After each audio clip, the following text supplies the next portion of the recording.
when I was a young man that while the white customers are very important too, that he probably couldn't have kept his doors open had he not had a good trade from black people.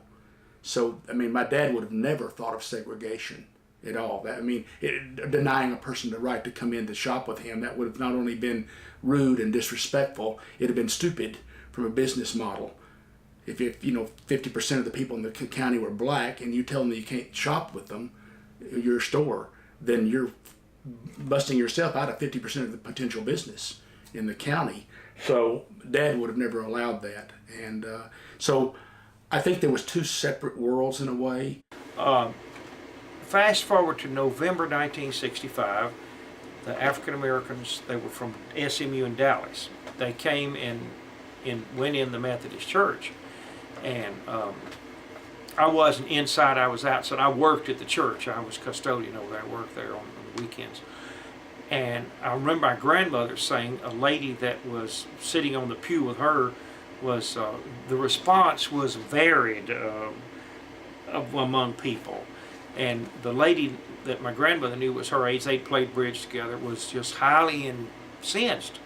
And my grandmother just took it as kind of, didn't bother her. She kind of took it lighthearted. Well, the woman called her that Sunday afternoon, just bawled her out for laughing at her. And she said, I wasn't laughing at you. I just was kind of amazed at everybody's response, and that's anything, any kind of a play or theater, people's response. Some are puzzled, some are laughing, some are just whatever, They stayed through the service. They came in about the middle of the service, then they left.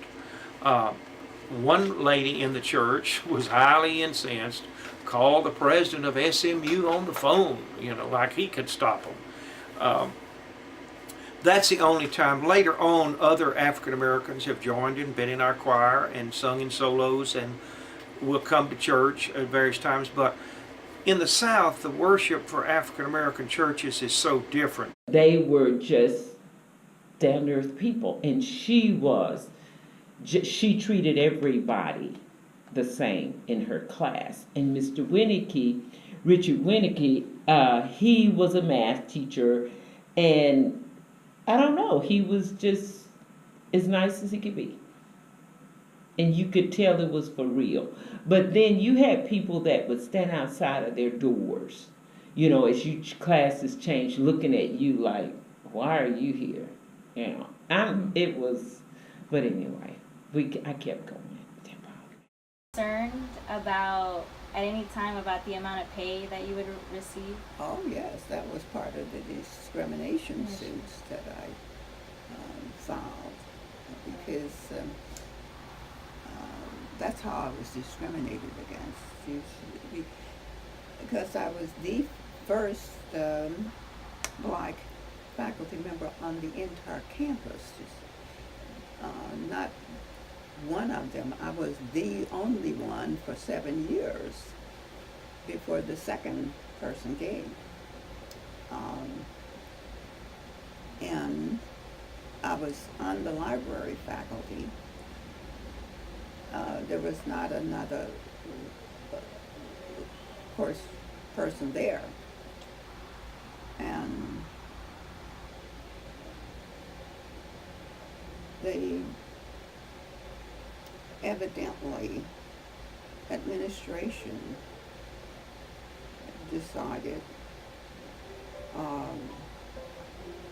guess they are the ones who made the decision, that, oh well, we have a black person, we don't, and she's there, and that's is good enough. That's good enough.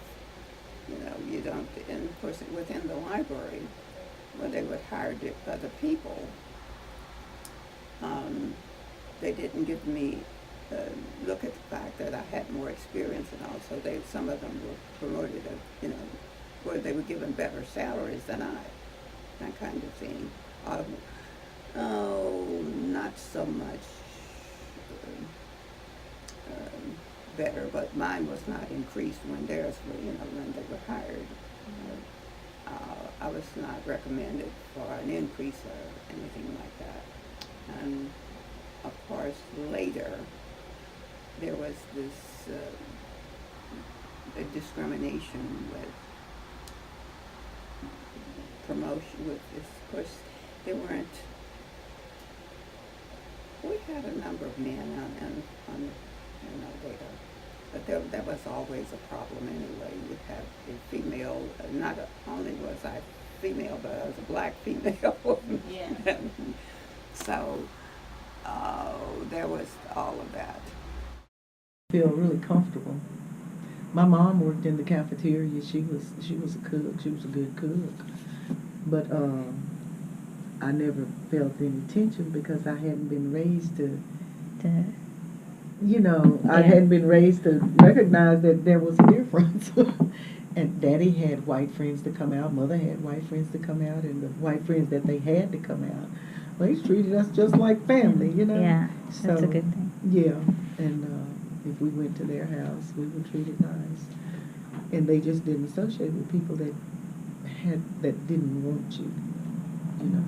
So I never really felt that tension, but I'm sure a lot of the kids did. One of my friends, for instance, in our English class, in sophomore year in English class, she made a perfect grade on the semester exam, but the teacher couldn't stand it because she made a perfect score, and so she took off 1 point for a comma that she said should have been in a sentence. Little things like that, because she didn't want it. You could sense that they did not want the black students to be as good as or better than the white students. They was not going to give you the opportunity to excel like that. In prison to be better than they are outside. Because people are forced to be.